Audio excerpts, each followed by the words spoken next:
This is the K-State Radio Network, and welcome once more to Agriculture Today, where first off on this Friday we take up the grain market trends and talking once more with K-State Research and Extension grain market economist Dan O'Brien. So where to start, Dan? Let's take a quick look here at local grain basis levels around Kansas. And the wheat basis appears to be narrowing some. It's narrowing relative to where it was during the worst of the wide basis times we've seen within the last 12 to 18 to 24 months.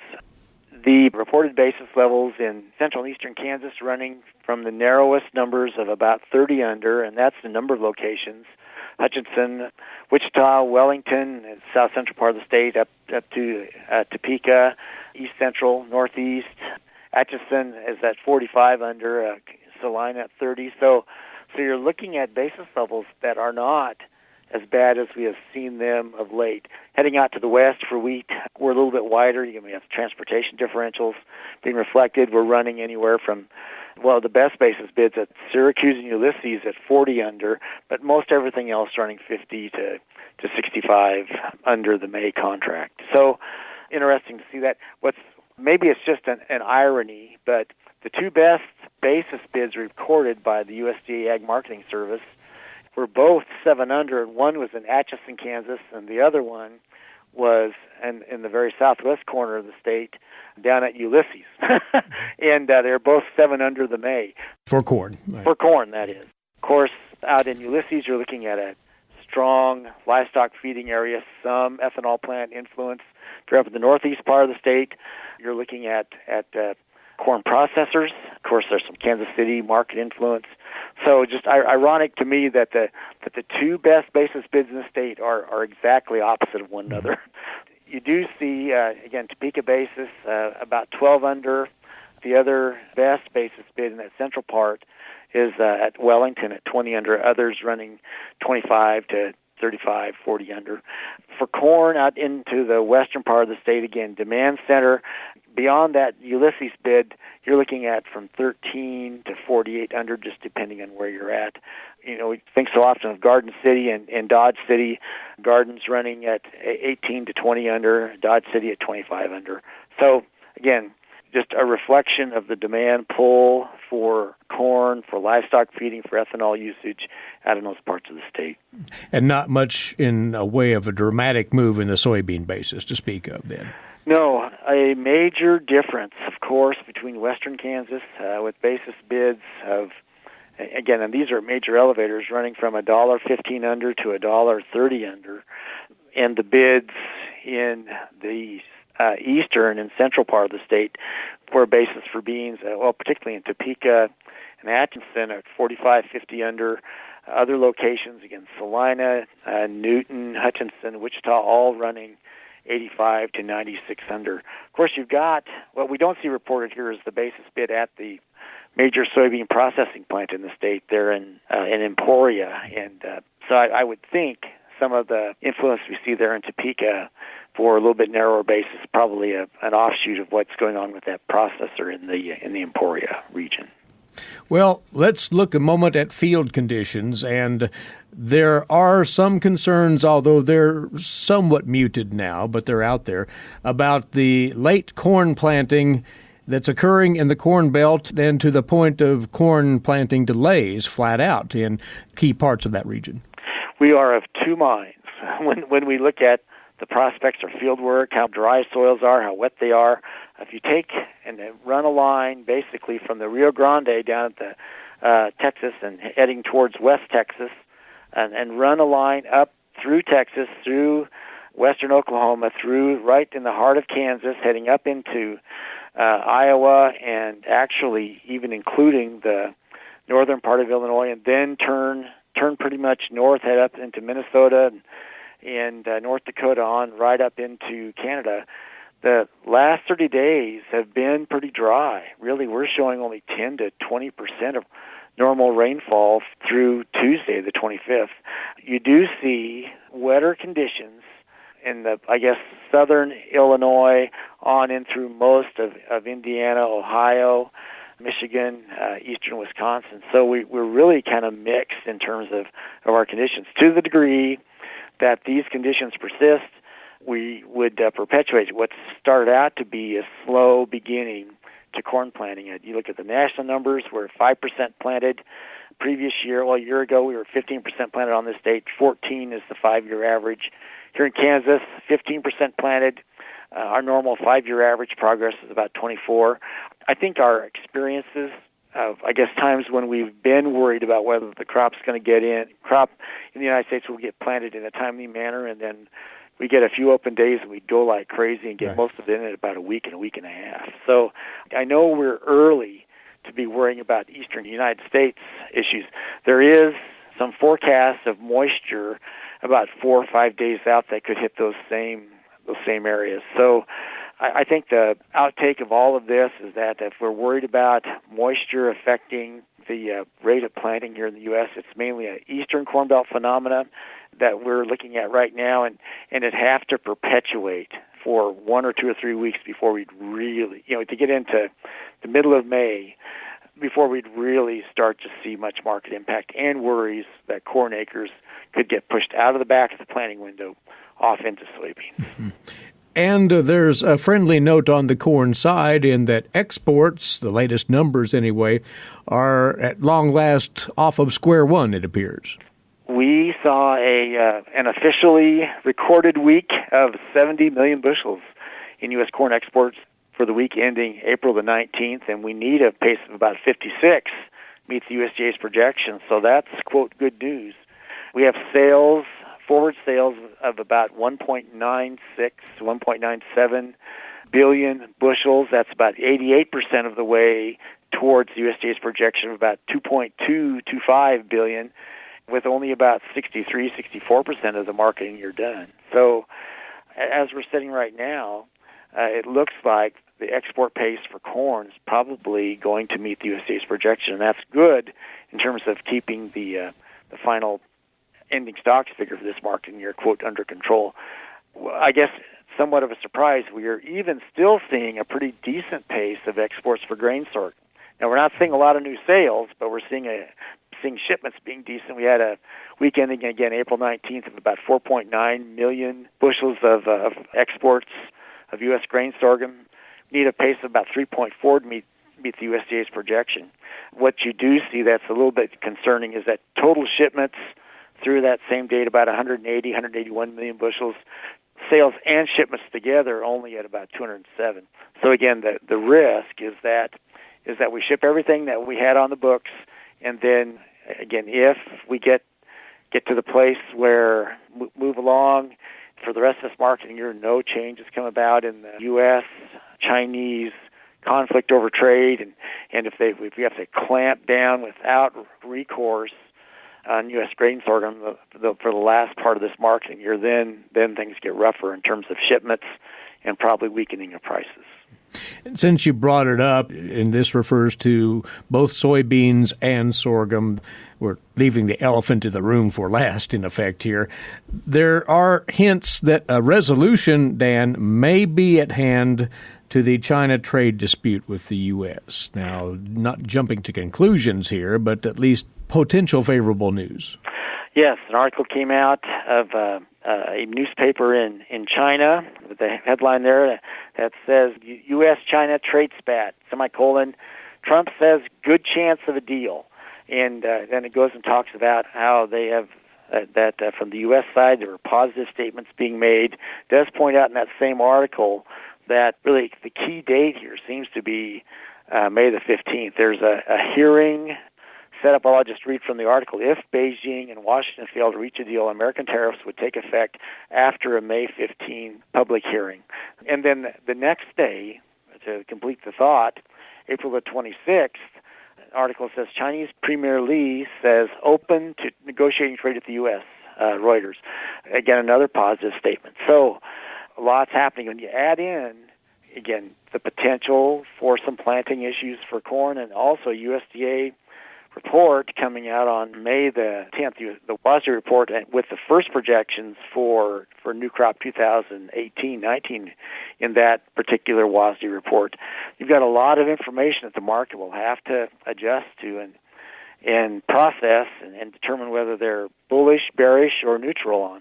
So May 10th with the USDA report, May 15th with the hearing set, it just sounds to me like a lot of potential for market volatility and opportunities to go either direction depending on what these outcomes are, particularly on the trade side. Very well. Dan, as always, thanks for the input. Thanks, Eric. Take care. He's along with us each week to talk grain market trends. Grain market economist Dan O'Brien of K-State Research and Extension, joining us from his office in Colby, northwest Kansas. You're tuned to Agriculture Today. Now, this break, after which we'll talk with a K-State specialist about making that decision whether or not to treat one's wheat stand with a fungicide and all the variables involved in that call. That's next here on the K-State Radio Network. While many people know hunger is an issue in developing countries, it is also a problem in our own backyards. In 2010, 1 in 7 Kansans struggled to put adequate food on the table. 2 K-State Research and Extension programs are tackling this problem. The Family Nutrition Program and Expanded Food and Nutrition Education Program reach thousands of Kansans in more than 70 counties. They learn how to eat healthy with a low budget. For more information about these programs, visit ksre.ksu.edu.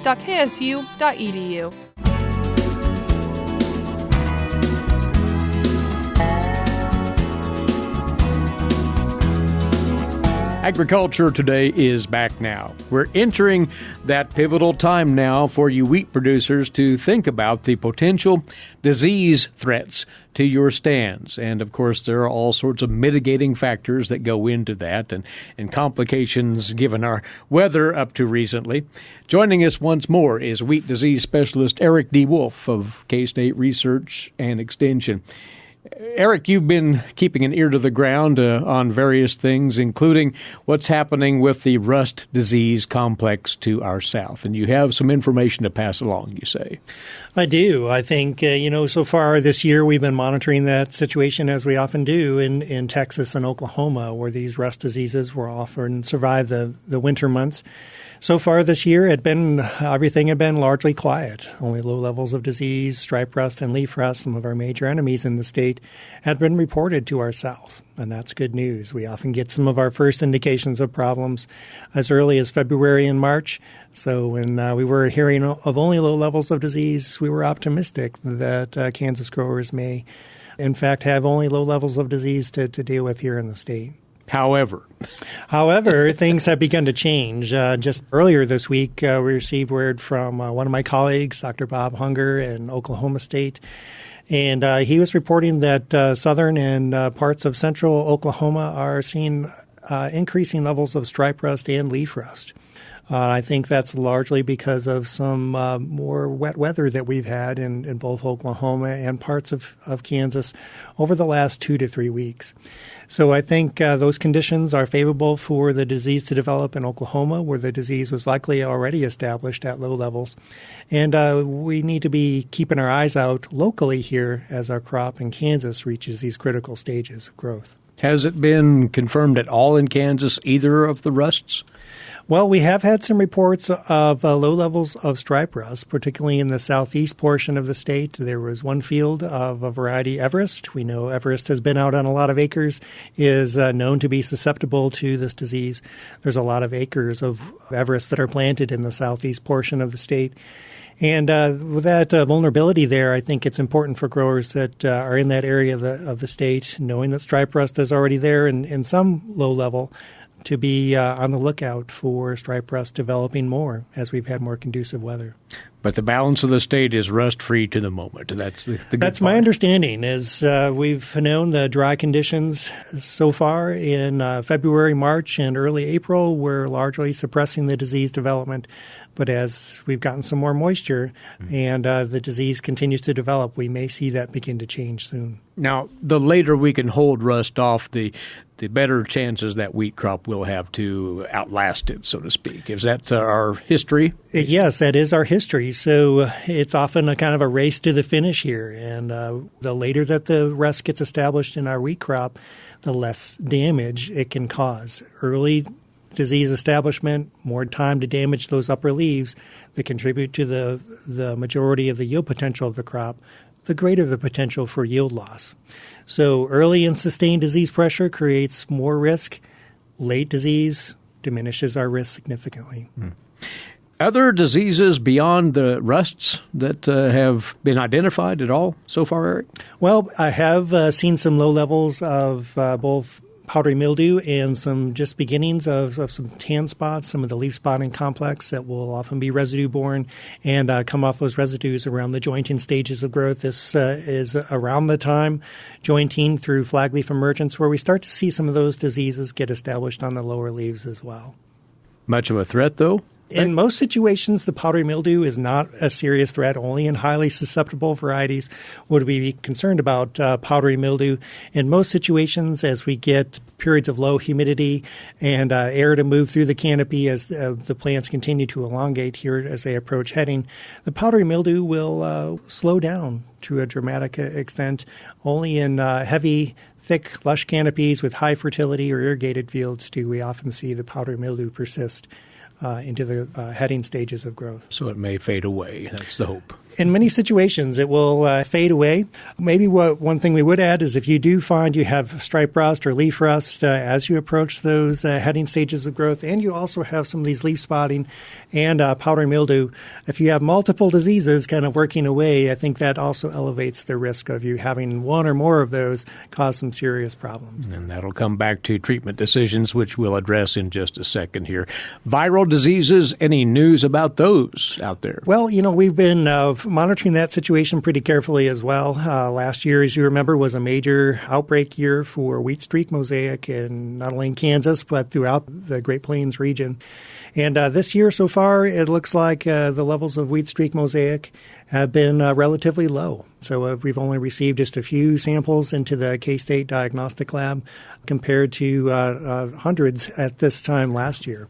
So that's all good news. One caveat there would be that the disease is favored somewhat by warm temperatures. So again, the cool conditions may be suppressing symptom development to some degree.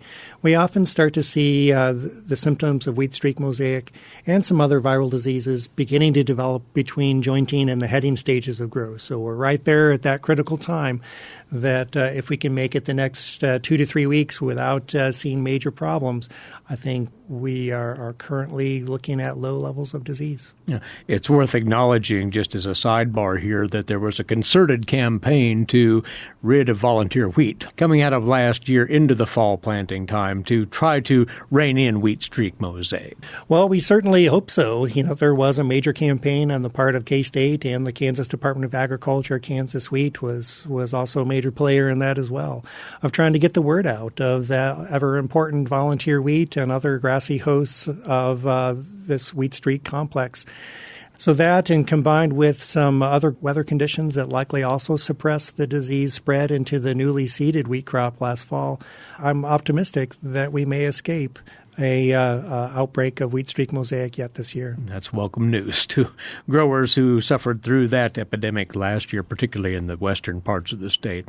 So it comes back to this broad question of whether or not it will be worth one's while economically, Eric, to treat wheat with a fungicide this year, as we'll be knocking on the door of that optimum treating window pretty soon. And it is a tough call, isn't it?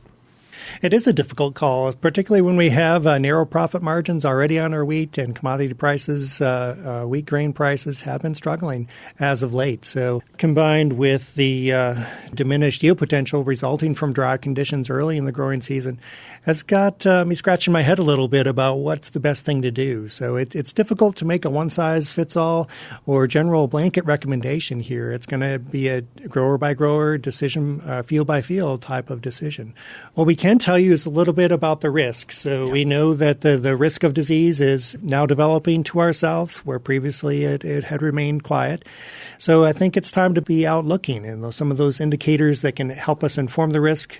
In addition to that is local scouting. So if you know you have stripe rust or leaf rust developing in your wheat canopy and the mid canopy, or certainly if it's on the upper leaves, the flag leaves, prior to the time that your wheat is flowering, so up through the heading stages of growth, that's a major indicator that you're headed for trouble there. And I would encourage you to apply a fungicide there if you have good yield potential to maintain. And just as further reference, Eric, you say there's new information out from K-State on fungicide efficacy against wheat diseases. That's right. So K-State every year will release a publication that's called Wheat Disease Control and Efficacy of these Fungicides. And what we're doing there is summarizing years of results of head-to-head comparisons of a lot of the different or more widely marketed fungicides that are available to growers in the state. All those ratings are summarized in a single publication for easy access for our growers. So I'd really encourage growers that are making these fungicide decisions to begin pricing things out, but also looking at these efficacy ratings to see how well these products might stack up. That can be found where? There are 2 places online that would be readily accessible, either through the K-State Research and Extension bookstore or also through Extension Plant Pathology at Kansas State University. And you're looking for the wheat fungicide efficacy ratings, the latest version by K-State. Search for that. It's a matter of staying on top of what's going on and knowing things such as your varietal vulnerability to various diseases. Absolutely. So the other part of it is, in addition to scouting, is going to be variety susceptibility, as you mentioned. So if you know you have a variety that's susceptible to stripe rust or leaf rust, I would set those fields to be your top priority for checking.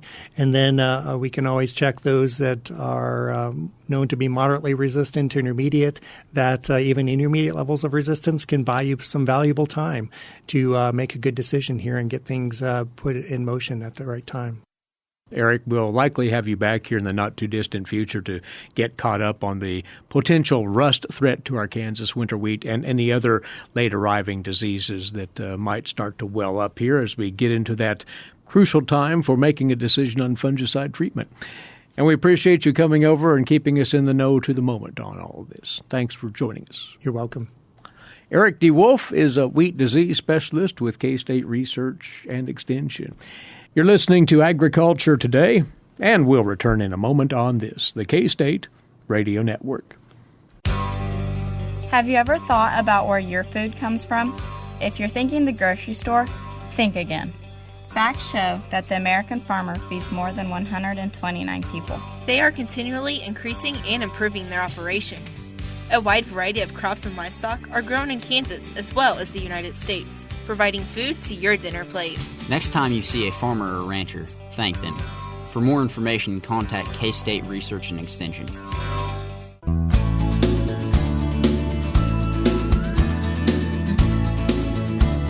This is Agriculture Today, and coming your way now, our weekly stint on Kansas agricultural weather. Mike Side is Research and Extension climatologist at K-State, Mary Knapp, who brings us the friendly news of beneficial rains throughout Kansas this past weekend and then earlier in the week. And slow and steady rain, which was welcomed by quite a few folks out there. Right. It was very good if you were talking about wetting your soil profile and getting some moisture in for the green up and for the wheat crop and preparing for the spring planting.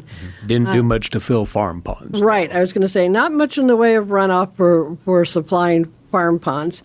And while it was notable that everybody had at least measurable precipitation, it was, as people are accustomed, not evenly distributed across the region. The southern divisions fared the best. All of those were above normal for the week, but that's not anything that anybody's going to get super excited about because the surplus that generated wasn't a whole lot. And for example, in the southwest, they averaged 0.45 of an inch, and that was 113% of normal, but that only provided 0.04 of an inch of surplus to write down that deficit that we faced going into the period. So, again, we'll take it, but we still have a long way to go. And that, again, is illustrated when we look at our year-to-date. Statewide, we've averaged 2.65 inches, which is about 42% of normal. This is a temporary easing of our drought. Right. We should note also that when we look at temperatures, we're on track to have the coldest April on record statewide. And this last week ending on Tuesday didn't do anything to change that trend. We averaged 48.7 degrees Fahrenheit, which is just a shade over 6 degrees cooler than we should have been for the week. Now, that's significant statistically, isn't it? Oh, yes. That is a very cold departure from our normal.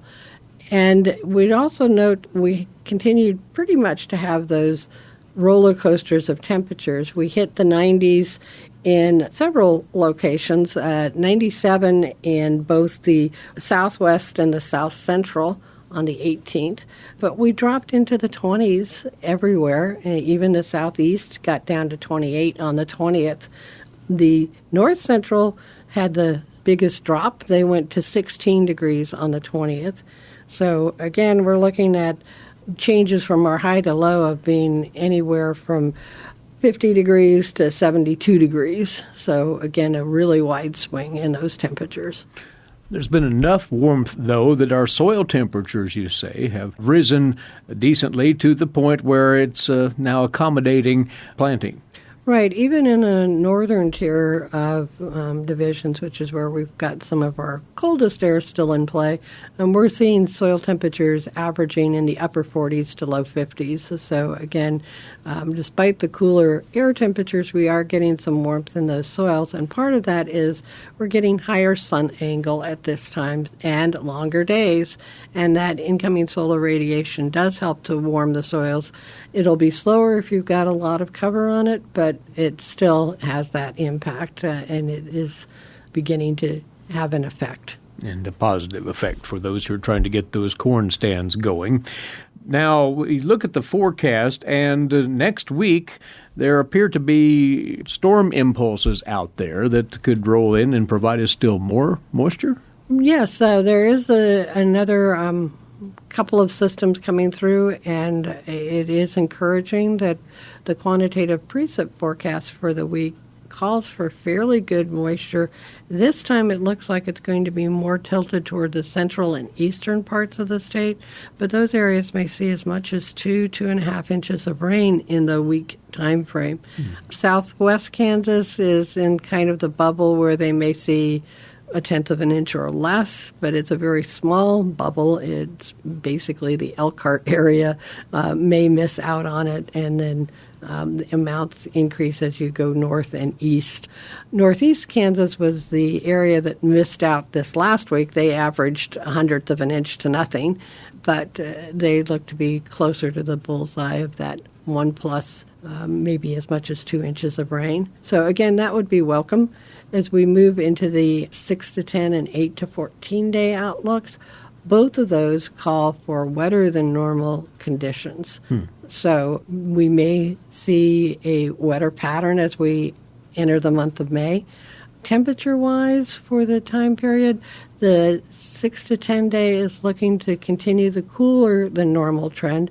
Doesn't necessarily mean dropping down to freezing, because our normal lows now are in the upper 30s to 40 degree range, but it doesn't look like we're going to do an abrupt shift, jumping from winter right into summer conditions. So a smoother transition than we feared earlier. Yeah, at this point it looks like it may be a very gradual warm-up, but again, we'll have to see how that develops.